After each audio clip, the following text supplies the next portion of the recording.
Friends, would you please join with me in the spirit of prayer?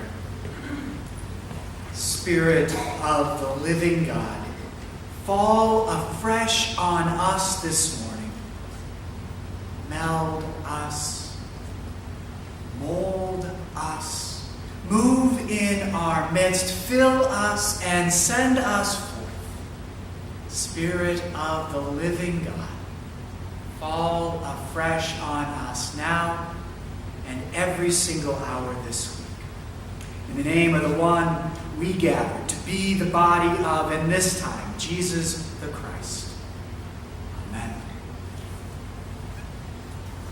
As Paul this morning begins to preach and to invite us to think about our extraordinary and exquisite bodies, it gets me thinking a bit about just how fascinating and multifaceted this vessel that carries us around truly is.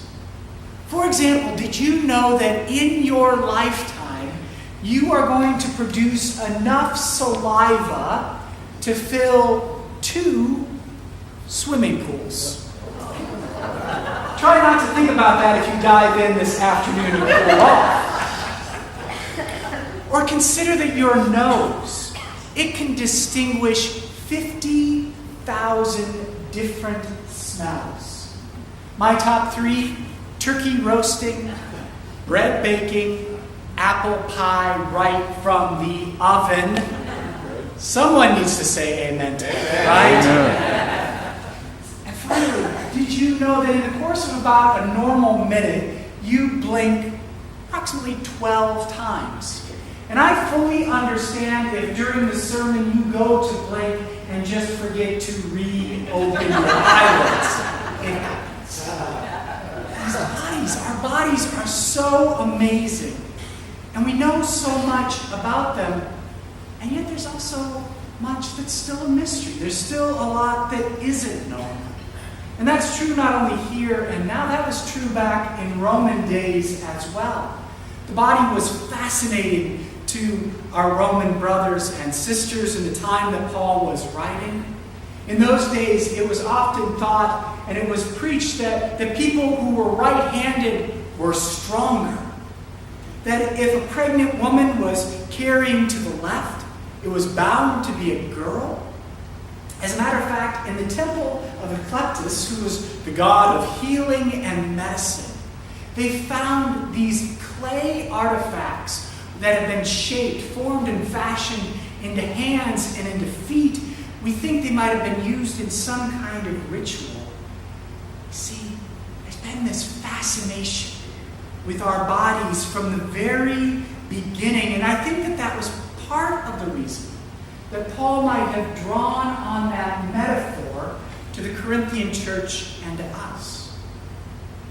But Paul's fascination with the body isn't only from the point of view of scientific study. I think he wants us to see that our bodies are sacred.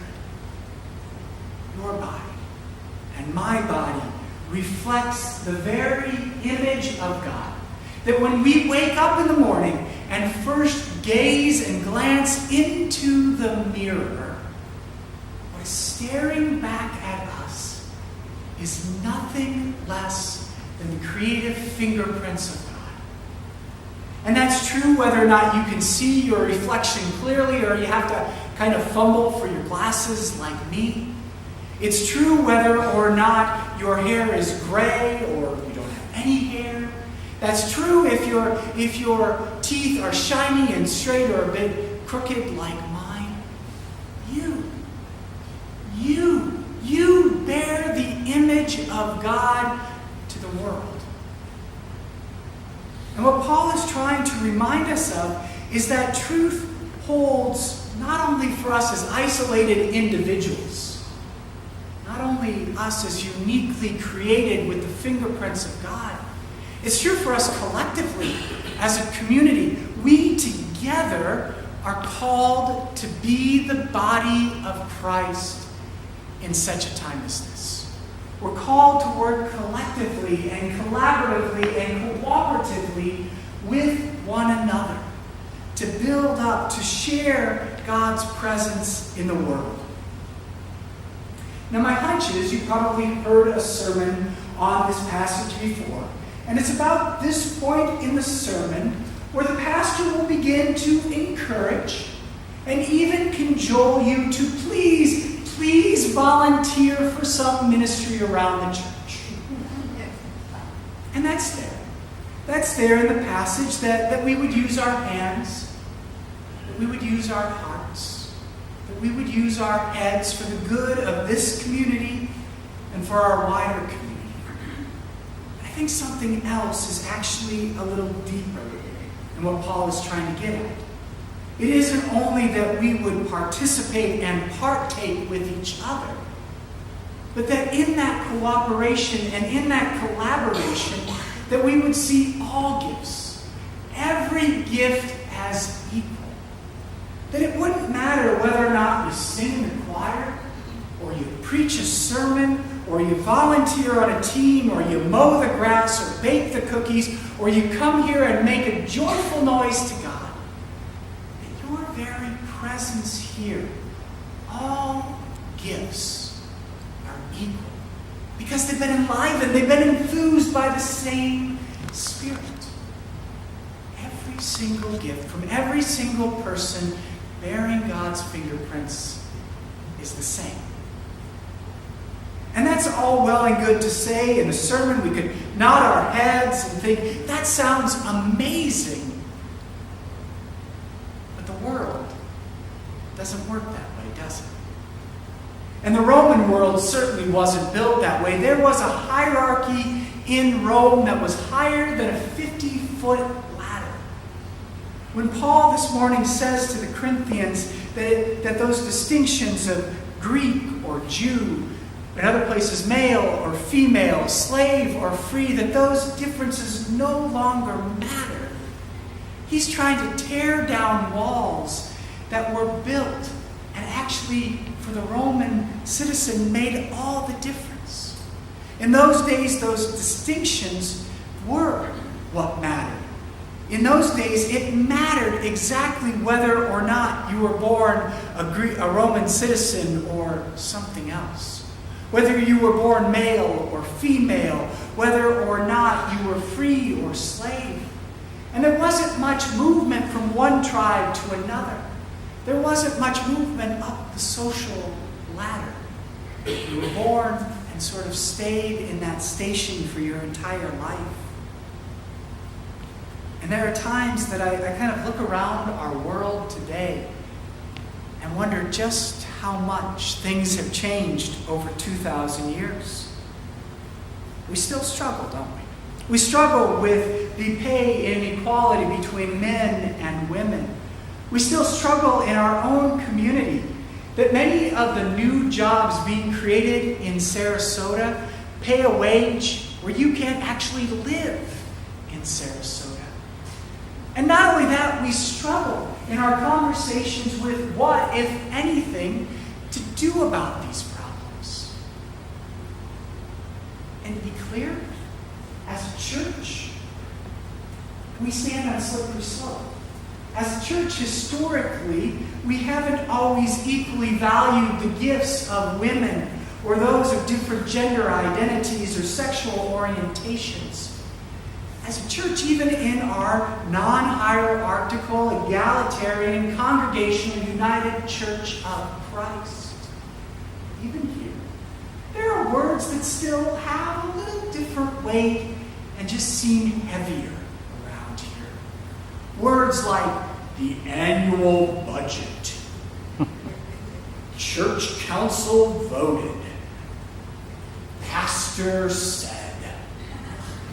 Although I really think after almost 4 years now, pastor said has lost any luster it might have had at some point. Paul is trying to say that in the body of Christ, the hand can't say to the foot, I have no need of you.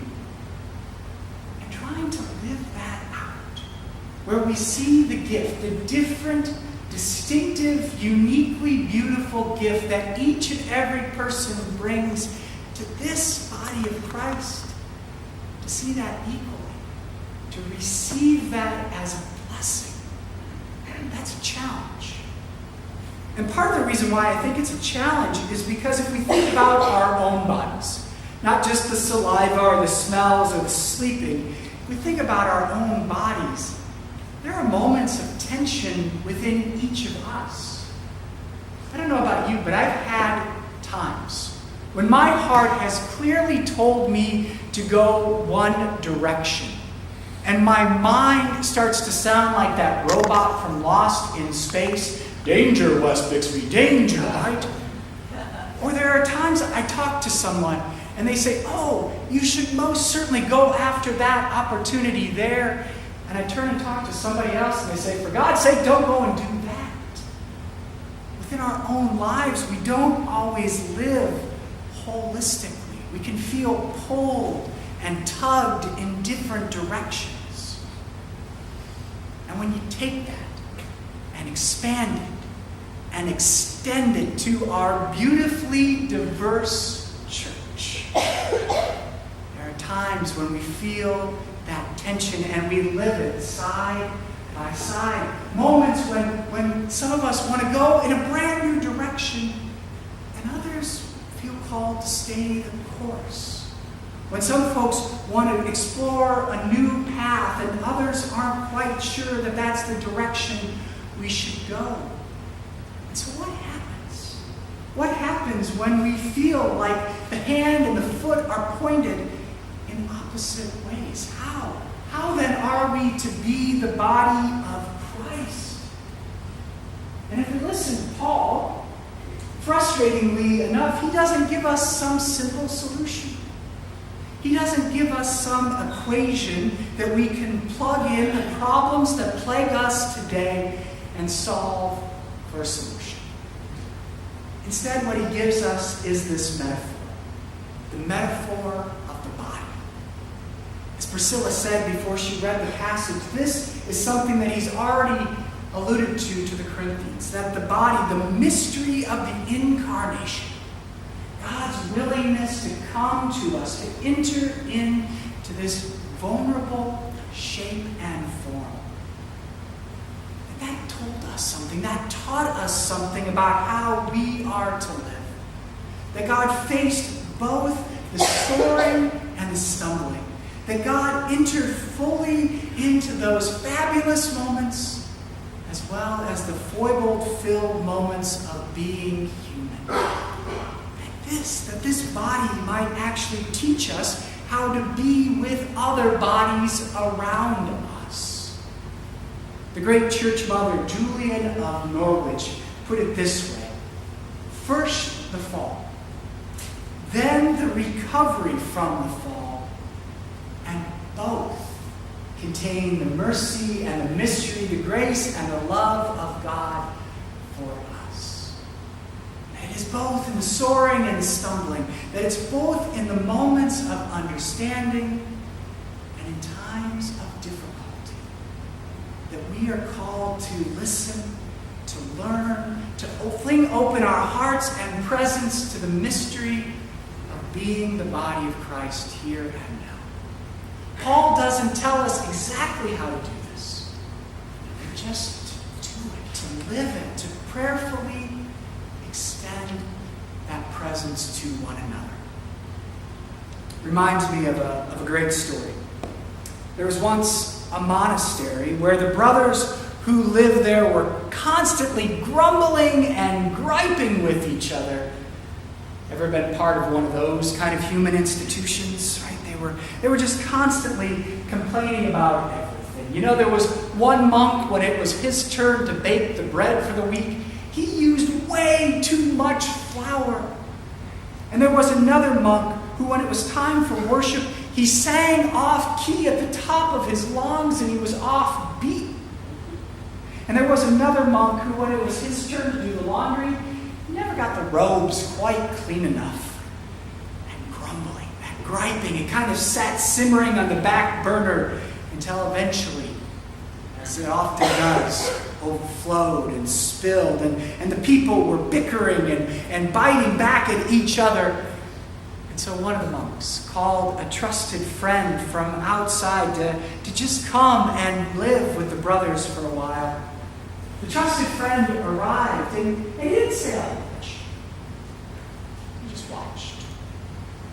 He just lived among the brothers for a while. And after a few weeks, he went to leave. And he didn't leave some consultant report with 10 recommendations. All he left for them was one simple slip of paper with one sentence on it. And when the sentence was read aloud in worship the following day, all the brothers gasped. And it changed their entire perspective. All of a sudden, the brothers, that one brother who baked with too much flour, they started to see him in a different way, and they started to say to one another, well, at least the bread tastes differently. And that brother who was singing off key and out of sync, well, they started saying to one another, at least he's making a joyful noise to God. And still that brother who didn't get the robes quite clean enough, all the others started to say, well, who are we trying to impress anyway? One simple sentence on one slip of paper changed everyone's perspective. And what that sentence said was simply this: Christ is in you and among you. May that be the experience of our encounter with each other here